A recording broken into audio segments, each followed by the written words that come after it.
Welcome back to the Badass Reset Club. I'm your host, Heather Yancey, and today, as you heard, I am here with an incredibly impactful woman. We are bringing Kathleen Ferguson in today to talk to us about what she's doing in the world to help others and what she's creating and some of her secrets behind how she's doing it all. So, whoop, welcome, Kathleen. Thank you so much for having me, Heather. Great to see you. Great to be here. Yes, you too. So Kathleen and I were just chatting that we got to see each other. Kathleen hosted an event just a few weeks ago in California, and it was the Coach 360 Career Lab, and it was an incredible day for me. It was a fly in, fly out day. I got to meet all sorts of wonderful people in the industry, and I had a lot of takeaways from that. So kudos to you. I know you're putting another one on. Are you recovered yet? I am. The event was so much fun for me, and it truly just filled my cup. I left feeling incredibly energized. I mean, yeah, I was a little tired, but Yeah. I've recovered. I mean, we are, Coach 360 is pretty much a three-man show, so it was a lot. But I mean, gosh, the energy in the room, as you described it too. I mean, it was just incredible people, all Yeah. there to make an impact. So yeah, I'm recovered, and yeah, ready and raring for the next one. Awesome. And like people need to go check this out. Go check you out. Look at your pictures from the event or look at some video. It was one of the first ones I've been to that was like so aesthetically beautiful. And you Oh. felt like you were in this intimate space with just a bunch of other badass people. And it didn't feel like how conferences feel. Yeah, I mean, well, appreciate that because truly that was the goal. Mm. Some people thought that maybe I was putting a little bit too much focus on the aesthetics, but I wanted a vibe in there. Hmm. I thought that the lights made it feel comfortable and special and not so sterile, like a typical educational type space. Yeah. I wanted music because I wanted people to have fun. I wanted snacks strewn across the table and little notepads that, told everyone, what a great job they were doing today. Appreciate, that you liked those little details because, Absolutely. it was something that was important to me because I think that today's health and fitness professional, to your point, we're busy. We want to Mhm. be able to fly in and fly out if that's what we want. And we want to go and we want to learn. We want to get our CECs, we want to network, but we also want to have an experience. Mm. That feels fun. And, you walk away with, feeling like you were just in a room filled with friends while you were learning with your peers. So that was really important to me, and we are going to go even more all in with that for the Los Angeles version. I mean, wait till you guys see this venue; it's pretty cool. Nice. Yeah, January? January, yeah. January. Yeah. Sweet. Okay. Yes. I'm hosting an event in January. I've got to make sure that those dates don't collide. Oh yeah, we need to chat Yep. about that Yeah, because we need you there, Heather. absolutely. I want to come back. Okay, so I want to dive in. I've got some questions that I think my audience will really appreciate, and I know that you're going to just have so much to say about this. Starting off with, I talk a lot about midlife, and I don't like to focus on the negative. I think there's enough negative talk out there. I want to focus on pro aging. I want to talk about like how strong can we actually get, both mind, body, and I like to be immersed with other people who feel that way too. So this is important for me to hear your thoughts on it. But when we're looking at midlife, we're thinking about navigating this reinvention, right? Like we're in that sandwich time. We have kids growing up, or we have parents that are aging and having issues. And for most of us, we get to this point that we're like, okay, what's next? What's next? I mean, we might have career changes at this. We might have empty nests going on. I'm not quite there yet, but soon. And we might even have our own health shifts. And I know that you went through a really big pivot. I almost wish there was another word that I could use because I feel like we overused that word a few years ago. But you went through this massive change after a traumatic loss. And I know you were not midlife at the time, you were young, but you still had this epic transformation. And I would love to hear, like, just share with us, you know, what can we step into? How do we have the courage? How did you do it? Just share. Yeah, I mean, gosh, you talk about the word reinvention. Um, and we'll touch on this a little bit later, but the reinvention never stops. Whether you're young or midlife, and beyond. I mean, I think it's so important to constantly be looking at yourself and, thinking about, am I doing something that is aligned with my mission and purpose? And am I happy? Because if you're Right. not, something needs to shift. And that was really my midlife experience. But to take it back to what you brought up about kind of what I had gone through in my 20s. You know, I had I had met a man out in Hawaii, and I fell in love with him. And 3 months later, I found out he had malignant melanoma, and he underwent treatment. We still, ended up, getting engaged, and we planned a wedding. We got married in Hawaii, Mm. and 3 months later, the cancer, which was in remission, came back with a vengeance. And we spent the 6 months that we were married fighting for his life. And, I went through a lot during that time with him. And after he passed away, I walked into my corporate day job and I just completely felt devoid of all purpose in my life. And I quit my job immediately on the spot. And I knew that I needed to step into something that was bigger than myself, because I was going down a dark path. I don't know if could potentially resonate with others that are listening, but I think when we're in pain, we seek out things to make us feel better and to numb that pain. And I was going down in a fork in the road that was dangerous. And I needed something. I needed light in my life, and I needed to expend that grief into helping others become healthier and happier ultimately. So I became a personal trainer, and I wanted to serve others, and I wanted to be a guide on their health and wellness journeys, because ultimately, I know that being a trainer, you save lives, you make impact daily. But as I became a trainer, I really struggled to figure out how to make money. I loved serving others, and I loved making an impact, but it's so difficult to be a trainer and not have the business acumen or the roadmaps to understand how to build a business, because it's not just you're a trainer and then you go into a gym and you make tons of money. It doesn't work like that. And most of us all, honestly, if you're looking to make money, like, you're not likely like going to go into the fitness industry. That's not why we do it. We Correct. do it because we want to help others and we have a passion for that. So I struggled. When you get that certification, there is no training that goes into it. Most of the clubs and studios will just say, okay, go ahead and sell now. Like, go up to people and ask them if they want to buy your services, which is awkward. And there is like a finesse to doing it. And more trainers need to learn how to do it. I ended up meeting, though, the original founders of Idea Health and Fitness, Peter and Kathy Davis, who really changed my life. They took me under their wing, and they said, can you sell? And I said, I think so. I'll try. Let me try. I love fitness, and I loved, what they had built. And I, just started, pounding the pavement. I made all sorts of cold calls, because back then, that's what we did. Like, everyone just picked up the phone and, it was dial for dollars. And I ended up going to the shows, the fitness shows, and I loved them. It Mm. was the spandex, the hugs, the energy. I The mean, it's just like, energy. there's fitness shows are not technology shows. You go to a fitness show and you're like, whoa, okay, these are my people. Mhm. Um, did really well at Idea, led their sales team for sponsorship for their events for 10 years, and then COVID happened. At that time, I'd remarried. I had 3 young kids. I needed to go Mhm. home, Zoom homeschool. So I pivoted again, took the leap into, kind of creating my own consulting firm, consulted for various different startups.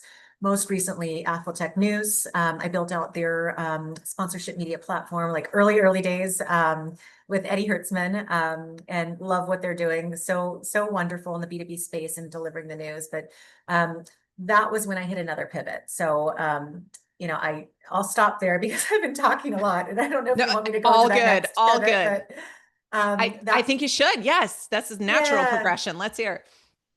I mean, here's the simple is that I was 40 years old, and I kind of took a deep dive and look at my life. And I felt, again, like I, was kind of living this life and just going about the day and not really pursuing my passions anymore. Mm, I had never traveled anywhere in my life. I've never been out of the country. And I was starting to feel that pull. I've been, birthing children. My kids are all 15 months apart. I have three. So, I kind of felt like I hadn't, really lived the way that I wanted to live yet. hmm And I wanted to be a CEO and I had an idea. I had an idea for Coach 360.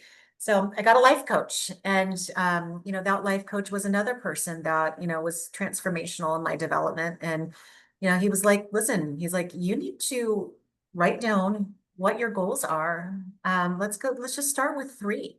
What are your three goals? Do you want to be working for other people, or do you want to take this idea that's blossoming inside of you and bring it to an industry that you love? If you want to travel, you need to manifest that. You need to be meditating on that. Like, we need to put that down, that that's something that you're going to do this year." mm. And I'll tell you, the funniest thing happened. I ended up, again, quitting my job, because I had to launch Coach 360. It was a horrible time. My husband had just lost his job, and it was just Oh like post God. COVID. It was literally the worst possible time, but I said, I'm going to do it anyway. That's what you Okay. have to do. You just do it anyway, right? Yeah. And then like a month later, I got a call from my best friend, and she goes, Kathleen, she's like, my husband said that we could go to a Peloton ride. He's going to send me and you to a Peloton ride in London. Oh, So, yes. So we went out there. So that was like suddenly I started traveling. I went to the first time out of the UK. country. Yeah. Yeah, then I went to FIBO in Cologne, Germany. And then it was like, it's just funny how when you really start to focus on things, and you think about your own reinvention, hmm anything is possible. I'm 43. I launched a company a year ago. It's never too late. You might think it's a bad time. Guess what? It's always going to feel like a bad time. It's Yeah. never too late to reinvent yourself. It's never too late to start traveling. And, I just feel so grateful that, having a startup is hard. It is. I'm Mm. not going to sugarcoat it. It's hard, but I am grateful to be able to have that and to have that hard because I'm choosing that hard. And it's part of the reinvention of, like 2H, I call it, right? So, you talk about reinvention, never stops. And I hope that, anyone that's listening who feels like maybe, oh, I'm stuck, but gosh, Yeah. I'm 45 or, 50 or, whatever. Like, it's not too late. It's never too late. You just need the right guidance. You need the right coach. And, you just need to, have a little faith. Wow. That's quite the journey. Um, I think about that too. I've got about 10 years on you. So I'm looking at it through the lens of I'm still learning new things. I'm still trying new things. Yeah. And, at 53, like, why the hell not? And I sometimes will catch myself just a little voice going, is that realistic? And then I go, hell yes. Yes, it is. And you need to just be your biggest advocate, right? Like, You do. yes, coaching matters. But when it comes down to it, like, what do you feel in your gut? Where is that stir? And maybe it's not taking on a startup. Maybe it's trying something new. Maybe it is traveling. Whatever that is, I feel like women should really be in tune and listen to that, right? They should. And I think that there's going to always be someone who tells you why you shouldn't. And you need to get past those voices, whether it's your Yeah. parents that are like, what are you doing? Like, Mhm. why are you doing this now? Like, my parents question, I'm like looking around, my parents question me all the time. Why are you doing a bodybuilding competition? Right. Because I just Mm. decided I'm going to be a bodybuilder. I'm going to go compete. I'm going to try it out. Dang. Um, but it's like there's always going to be somebody that's going to be a voice in your head telling you why you can't do it. You Mhm. need to be the person telling you why you can. So it is never too late, and you should always continue to try new things. And whether it's a physical challenge or professional challenge or even a personal challenge, just Mm. follow your passions, right? Yeah, and because there's growth in that. Like even with the Yeah. bodybuilding, you're going to find growth in that. You're going to push yourself to very uncomfortable places, I can't right? wait. Oh, Let's go. I'm excited for you. I'm also like, whew, glad it's not me, but I'm excited for you. Well, Can't Heather, wait to. you can come to Hawaii and support the Coach 360 team. Come watch the show. Is that where it's going to be? It is. It's the Oh, Sean Ray classic. oh, I love that. Good for you. Good for you. I'll be cheering you on for sure. Yes. Yes. Okay, so Coach 360, let's talk a little bit more about that. I know that you're creating sustainable careers for coaches, and I loved that message too when I was there that we save lives. I heard you say that a few times. I think I even have it on Yes. video. I agree wholeheartedly. I'm also somebody who has to have multiple other things that I'm working on because yeah, coaching it's tough. It's a grind. Yes. And especially like if we talk about me being in my 50s, I don't want to be coaching at 5 a.m. anymore. I paid No. my dues. I've done that for 20 years. I also don't want to be coaching at 7 p.m. at night because then I'm tired. Right. Like the change is out there and I love it. I love what you're doing to create change too. But diving into that, I know that midlife women are craving like flexibility and freedom. We feel like we've earned it, right? In their work. And so we have we have some ideas, right? We've got mindset, we've got strategies behind it. What do you think that women can do to help design like changing that? Like how can they find purpose in their life? How can they try to bring more of flexibility and freedom in? Because you're doing it. You're creating this empire, but you're also going after other goals. What like give us some nuggets on how do you make that happen? Yeah, I mean, there's no simple answer to that because, all of us have a different purpose. And, I think that once you find what that purpose is, then, it could be several things, right? For me, like my life doesn't have what I would call balance. Mm, I have to be careful using that word sometimes. And I do feel like, not a knock on Gen Z, but like Gen Z expects more balance than, I think it's a generational thing. I think we have less of it.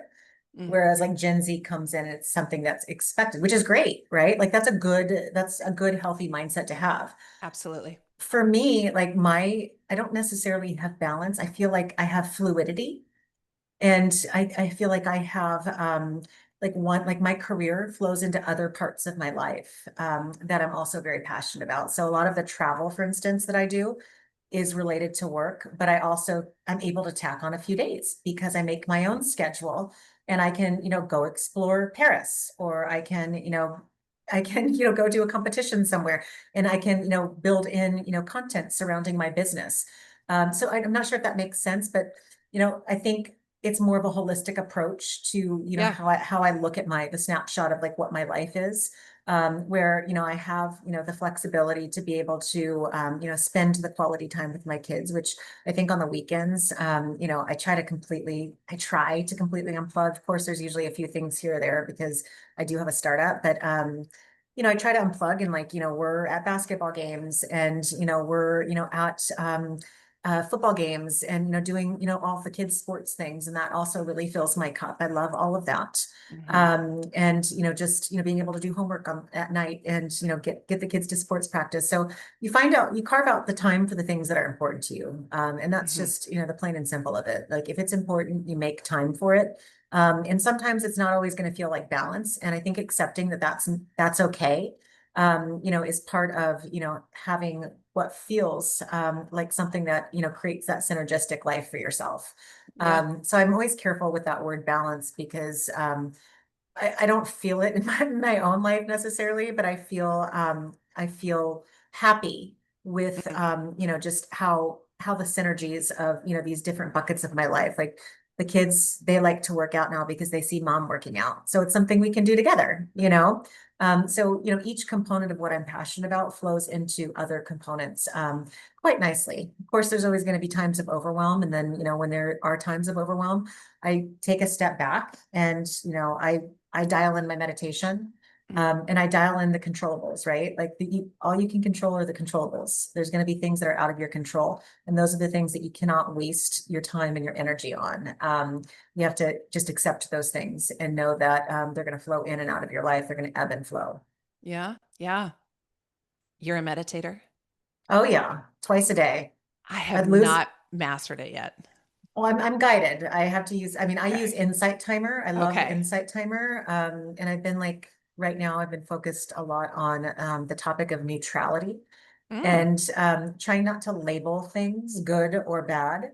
To your Mm-hmm. point, there's so much negativity in terms of like you'll Mm-hmm. talk to someone and like the first thing you're going to hear is like, oh my God.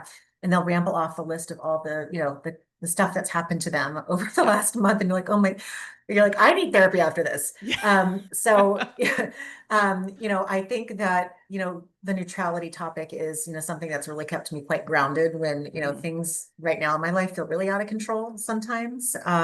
But, yet they're, they bring me happiness, right?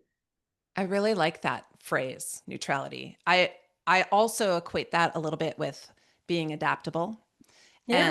And like lucky for you, the things that you love do all flow seemingly. There are the pop-ups, right? But it's I think that women who are 40 and up and probably guys too, it's just something that comes with age. Like you do become a little more flexible, a little more adaptable, a little more like I'm going to roll with the punches because I know I'm going to be okay, right? Like we've weathered enough Yeah. storms that we know we're going to be all right with this. And then I think we learn over time just to have some grace in how to handle the situations too, to not let it completely get out of control. But Absolutely. I mean, like life is just a series of challenges strung yeah, together with, yes, some, really cool shit that happens in between. And absolutely. you have to learn to weather those challenges and you Mhm. have to say, you have to look at that challenge, that event, and you have to say, how is this for me as opposed to like happening to me, right? And reframing that mindset to Yeah. understand that, you're going to get hit. We're all going to get hit. Mhm. And sometimes it's going to feel like you're in the middle of the storm. And I think one important thing that I've learned too is that you don't weather that storm alone. You don't have to.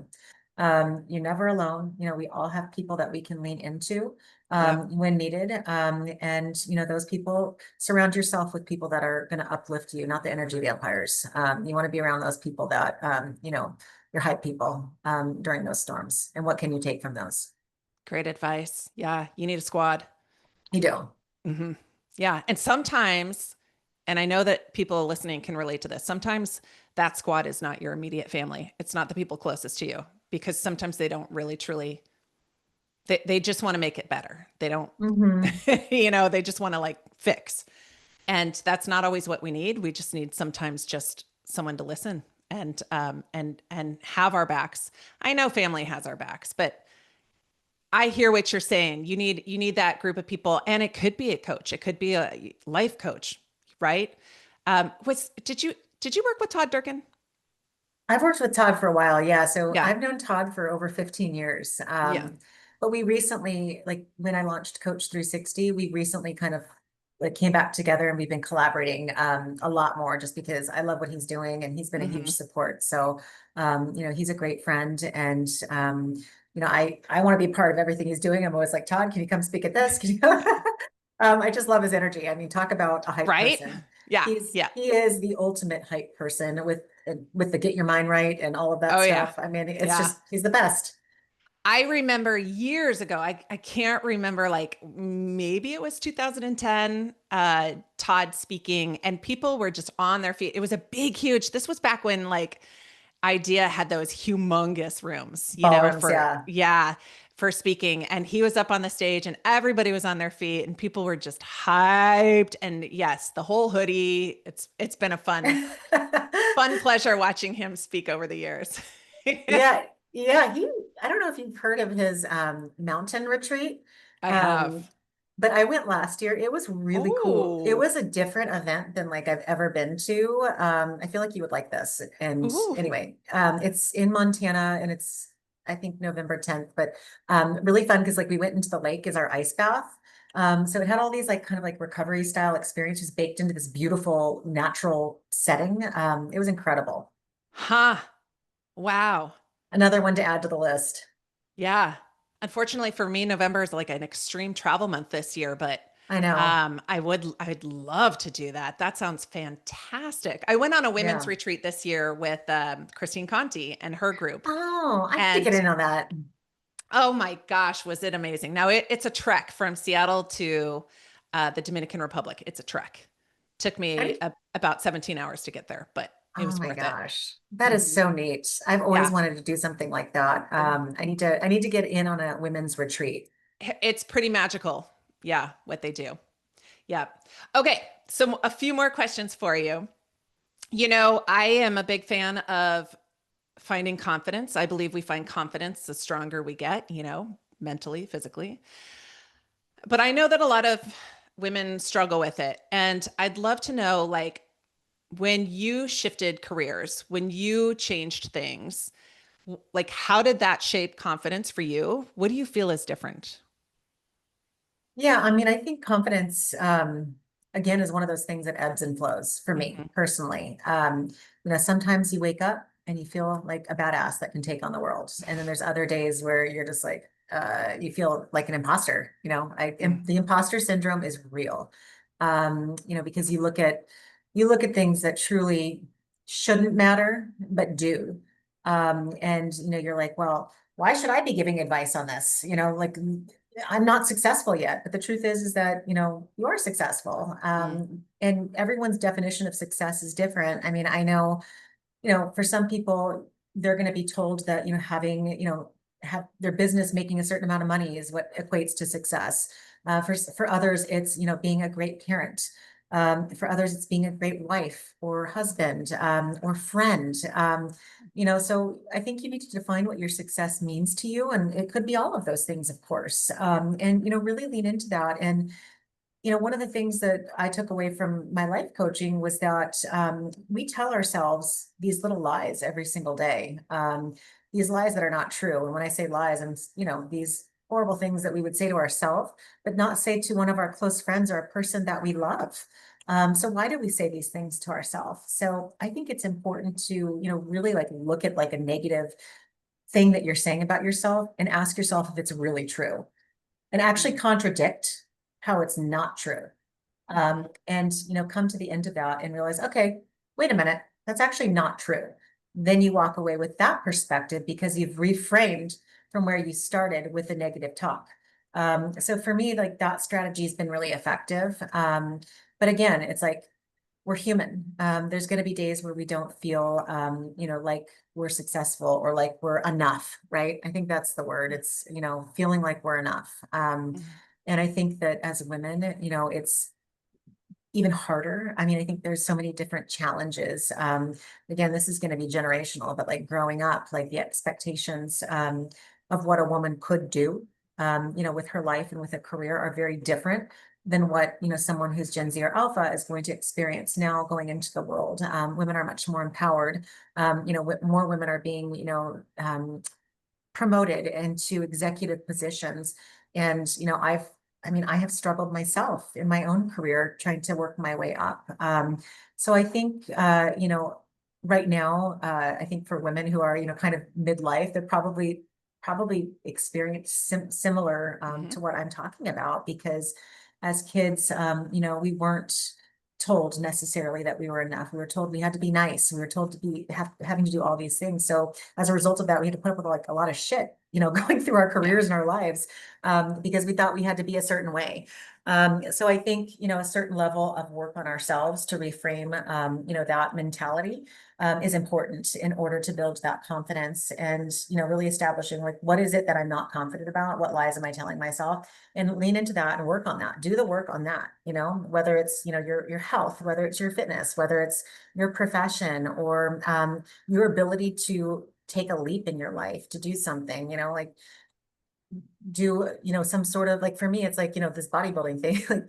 Like, some people will look at me and be like, well, why are you doing this now? Maybe you're too old to do this. And Mm. so, that's the kind of thing that like, again, it's like first it hits you and then you're like, yeah, I mean, well, wait a minute. No, I'm not too old to do this. So I do think it takes a bit of work on yourself and a bit of reframing, these mistruths that are often imposed by others on ourselves, and reframing that to, really move through and become more confident in a certain aspect of your life.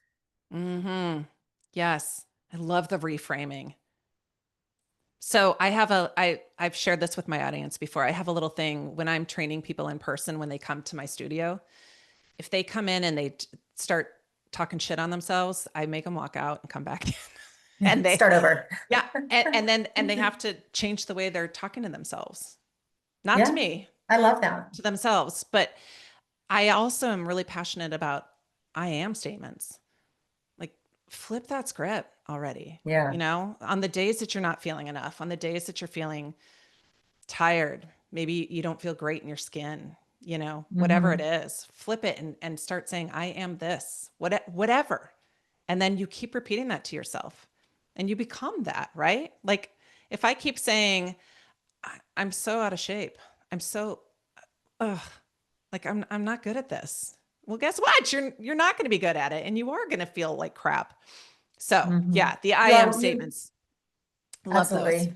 You are Yeah. what you tell yourself, right? Uh-huh. Uh-huh. Yeah. Yeah. And now I'm going to start saying I am someone who meditates and I'm going to start that. I mean, I'm 10 I'm minutes, inspired. 10 minutes Okay. twice a day. I mean, it's like I do it, I can just put it in and like even if I'm just, kind of getting my shoes on or something, Oh, sometimes when that's good I'm to hear. Because you know yeah, what my problem is? Like I am not a sitter. Like even sitting here now, I'm like wiggling. me too. It's hard to stay still. So for me, I think of meditation as like sitting like in sukhasana and like that's my hardest part. So There's no perfect way. There's no I can be perfect way to meditate. meditative in a different way. Okay. Can you Yeah, walk? Can you walk and meditate? I believe you can. I mean, are there rules? I mean, I don't know if there's any rules to meditating. It's like what you take from it, right? Like you could Yeah. be listening to affirmations. You could be, I know some people who fall asleep with a meditation. So I think it's Mm, just, what okay. works, finding what works for you. And if you take benefit from it, it's working, Yeah. right? Yeah. Kathleen said it first. We can do different kinds of meditation. Okay, so we talked about you being busy and having a lot happening and how you're flexible with it. But do you have boundaries as a busy mom with three kids that are like back to back to back? I do. So I have started to master the art of saying no. Mm, I am a yes man, like through and through. I tend to say yes because, again, I was kind of shaped and molded as a child to be a people pleaser, hmm. like many of us. So, really mastering the art of saying no has been, transformative and life changing for me. And, what this means is that, someone might ask me for a call about something and I have to look at it. Does this actually align with my mission in life and my core purpose, my core values? Does this align? And if it doesn't, then I say no. So I think it's really important to establish what your core values are. Mine are wellness, passion, and connection. And if they don't align with those things, I don't take the call or I don't do the activity. Yeah. It's as simple as that. And sometimes I have to remind myself, I catch myself, almost saying yes to something. And I'm like, wait a minute, no, this doesn't align. And you don't need to have your day completely filled, back to back to back with calls and, different work related items. Like that's not a sustainable way to live, So I think it's really Yeah. important to set boundaries and be able to say no, when something's not feeling quite right. Hmm. Yep. Well, I can appreciate that. And as an entrepreneur, also, I sometimes feel like I'm not doing a good enough job if I don't have a day that's slammed. Yeah, And so that's something I'm working on too, is you don't have to be busy all day to be successful. you're right. I mean, there's nothing wrong with having some downtime, Yeah. during the week, during a work day. Hmm. Yeah. Usually I take that as like my own personal time to work out. And but that brings me joy and that brings Yeah. me, all the good juice. So, yeah, boundaries. Thank you for sharing that. I like that. Yes. And then the last thing that I wanted to know, and this is, for those of you who are listening who are in fitness, I know quite a few of you are. Kathleen, what do you think about the future of coaching? I know we talked a little bit about like we're changing lives, we're saving people, but what really excites you about women maybe coming into this space now, or women who are already here, making it a second career possibly? Like, what would you say about the future of it? Yeah, so I think what excites me the most is just this kind of overall shift from this focus on aesthetics Mm. and really shifting to a more holistic approach to how we are coaching and training our clients. For example, I think, and we talked about this earlier, but it wasn't just fitness coaches in the room at Career Lab. You saw a lot of coaches who are fitness coaches, but also they were wellness coaches, or they were You're focused right. and niched in on women's health, nutrition, Mhm. macro counting, body recomp, bodybuilding. I mean, it's just interesting now that these coaches are able to, there's so much education available, and incredible courses available to, take you into scope of practice with your clientele that, you really can become a comprehensive solution, for a certain style of client. You could become a comprehensive solution to coaching for women. Mhm. So I think it's just a really interesting time. I also think, AI is really interesting, in terms of how, we'll be leveraging it for coaching. I know a lot of people freak out and say, oh my gosh, AI is going to, robots are going to replace us as coaches and trainers. It's not going to happen. And here's why. Coaches need to focus on the human to human connection. What I don't think coaches need to focus on are, all of the nuts and bolts. I think having an overall idea of the program based on that client's specific needs is important, but you could lean into AI to help you program that plan after you put in all of their insights and data to Yeah. actually come up with actionable insights from that data to craft what that program looks like. So I think leaning into AI as your companion versus your competitor is, a major shift that we're going to see. I think Gen Z and beyond, they're going to, already be, very accustomed to using AI in their coaching and training. So I think, the more that we can, figure out how do I focus more on, being with my client and being present, and, how do I scale my business and lean into AI for some of these other tasks that are not necessarily what we need to be doing. I think that, people can, ultimately, scale their business, make more money, create new streams of revenue, and really build something that's sustainable in this industry. So I think really the shift to the holistic approach and leveraging technology to be our friend as we build a business are going to be some trends in coaching. That's really the future, in my opinion. Yeah, I totally see that too. Yeah, appreciate that. Yeah, I'm not afraid of AI. I I'm I not either. I feed it stuff and it helps me organize and lay things out. So Yeah, no, I'll take absolutely. I it. know it's getting a bad rap right now for It a lot of is. things, but it's also, been a really great tool, in building Mhm. my business as well. For Fabulous. these mundane tasks. But yeah, we got to learn to see it as a friend, not a foe. Yep. Yep. It's not going anywhere. No. Kathleen, what do you want us to know about Coach 360? What do you want us to look for in the future? What can you share? Yeah, absolutely. So, I don't even know if we dove into what Coach 360 is, so I'll just give you a quick elevator pitch about who we are and what we do. So Coach 360 is a media and career resources staffing platform for health, fitness, and wellness professionals. We provide professionals and also owners and operators with educational content that inspires and brings them awareness to the resources available for them, education. We touch on health, longevity, fitness trends, business of coaching. We spotlight clubs and studios that are uplifting coaches and helping them find careers.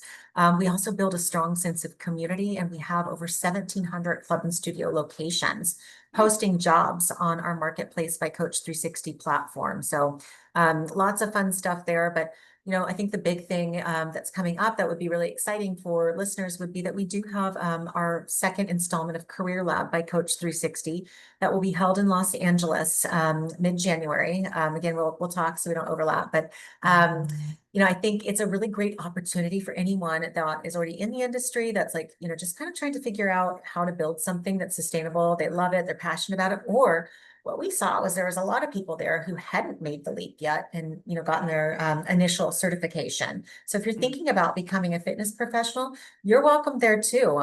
Just to see what it's all about, because we're a different group of people, us fitness professionals, and it's a lot of fun, and it's a great opportunity to learn and network with peers and potentially even find a mentor to help you on your way. Yes, I highly recommend it after just going myself. Yep. So I will make sure to share that information in the show notes and Amazing. all the places that people can find you and find more information on Coach 360. Check it out. Invaluable education, I can say too. Like it just, what I have received in your newsletters, I love. It's just really Wonderful. helpful. So thank you so much. Last question. Uh, what makes you feel like a badass? Oh boy. It's the, Honestly, slinging heavy shit around in the gym. yes. I feel like a superhero.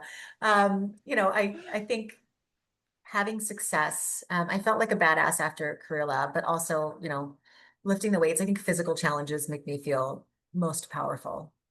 Mm, love that. So, Love that. And that right there is a feeling. yes, yes, Yes. absolutely. Thank you so much for your time today, Kathleen. I really love talking with you. I know that my listeners will love hearing this too. Everybody go check out Coach 360. I'll see you in Los Angeles and Yes. stay badass. Thank you.